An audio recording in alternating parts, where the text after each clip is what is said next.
Good morning friends. स्वागत है आपका आपके अपने YouTube channel study with Ravi Thakur पर। चलिए आज के the Hindu word tutorial vocabulary से पहला वर्ड लेते हैं। इस डॉक्यूमेंट की पीडीएफ के लिए आप मुझसे टेलीग्राम ग्रुप पे जुड़ सकते हैं। टेलीग्राम ग्रुप का नाम है स्टडी विद रवि ठाकुर। तो इस वोकैबुलरी की पूरी पीडीएफ आपको टेलीग्राम ग्रुप पे मिल जाएगी। चलिए शुरू करते हैं वोकैबुलरी। आज की वोकैबुलरी का पहला वर्ड है स्ट्रे, STRAY। स्ट्रे ये शब्द यहाँ पे वर्ब की तरह यूज हुआ है। इसका मतलब होता है अपने काम से या अपने रास्ते से भटक जाना। जो हम काम कर रहे हैं, जो हमारा मोटिव है, उससे भटक जाना, विचलित हो जाना, उसको बोला जाएगा स्ट्रे। अगला शब्द है लिटनी।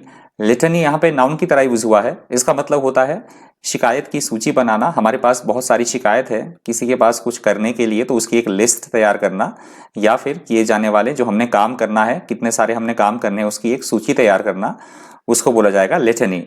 अगला शब्द है रैम्पेंट।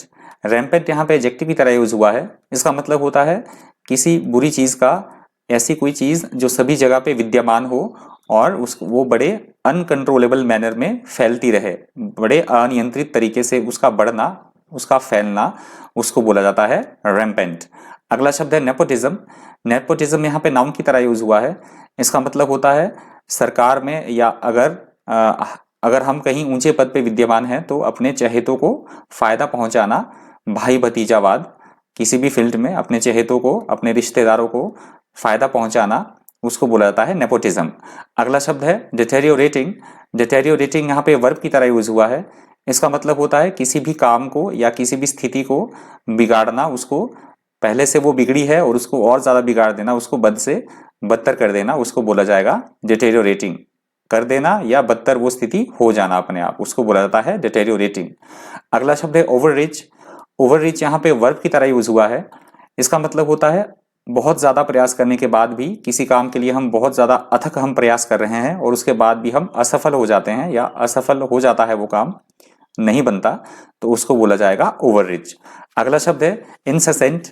इंसेसेंट यहाँ पे एडजेक्टिव की तरह यूज हुआ है। इसका मतलब होता है ऐसा कोई काम, ऐसी कोई कार्य, ऐसा कोई काम हम कर रहे हैं या ऐसी कोई प्रक्रिया जो निरंतर चली रहे, लगातार चली रहे, बिना रुके चली रहे, उसको बोला जाता है इंसेसेंट। अगला शब्द है प्रोक्लिविटी।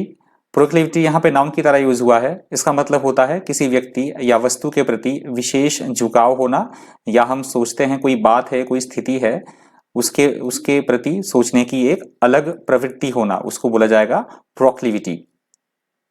अगला शब्द है ग्रुसम। ग्रुसम यहाँ पे एडजेक्टिव की तरह यूज हुआ है। इसका मतलब होता है ऐसी कोई घटना जो बहुत ज्यादा डरावनी हो, भयानक हो या विभत्स हो, उसको बोला जाएगा ग्रुसम। अगला शब्द है ऑब्सेशन।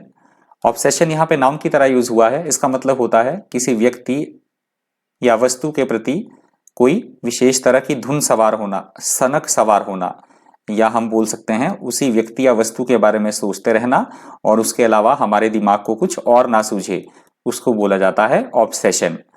अगला शब्द है वोकैबुलरी का ब्लिस्टरिंग। ब्लिस्टरिंग यहाँ पे एडजेक्टिव की तरह यूज हुआ है। इसका मतलब होता है किसी के प्रति बहुत ज्यादा कड़वे विचार, सख्त या आलोचनापूर्ण विचार होना, उसको बोला जाता है ब्लिस्टरिंग। अगला शब्द है एफिकेसी। एफिकेसी यहाँ पे नाउन की तरह यूज हुआ है। इसका मतलब होता है किसी भी बात का प्रभाव होना। जो डिटोरियल में यूज हुआ है वो हुआ है किसी औषधि या कोई हम ट्रीटमेंट करवा रहे हैं, चिकित्सीय उपचार करवा रहे हैं, तो उसकी प्रभावकारिता होना, उसकी इफेक्टिवनेस होना, उसको बोला जाएगा एफिकेसी। अगला शब्द है एग्जैजरबेट। एग्जैजरबेट यहाँ पे वर्ब की तरह यूज हुआ है।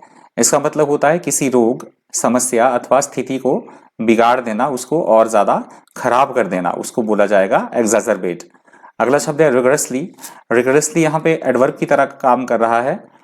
इसका मतलब होता है कोई भी काम या कोई भी नियम कानून बड़ी सख्ती के साथ अप्लाई करना, उसको कठोरता पूर्वक बोल सकते हैं, तो उसको बोला जाएगा रिगरसली। अगला शब्द है कॉन्फ्रंटेशन। कॉन्फ्रंटेशन यहाँ पे नाउन की तरह यूज हुआ है।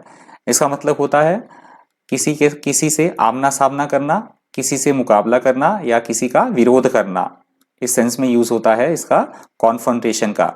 और आज की वोकैबुलरी का अंतिम शब्द है कॉन्सिक्वेंसेस। कॉन्सिक्वेंसेस यहाँ पे नाउन की तरह यूज हुआ है। इसका मतलब होता है किसी भी काम का परिणाम आना, रिजल्ट आना, नतीजा आना या फल आना, उसको बोला जाएगा कॉन्सिक्वेंसेस। तो ये आज की वोकैबुलरी का अंतिम शब्द था। यदि आपको वीडियो हेल्पफुल लगी हो, इन्फॉर्मेटिव लगी हो, आपने वीडियो से कुछ सीखा हो तो प्लीज़ वीडियो को लाइक कीजिएगा, ज़्यादा से ज़्यादा शेयर कीजिएगा और अगर आप मेरे चैनल पे नए हैं तो प्लीज़ चैनल को सब्सक्राइब कर दीजिएगा। तो आज की वोकैबुलरी इतनी ही थी। Thank you, thanks for watching.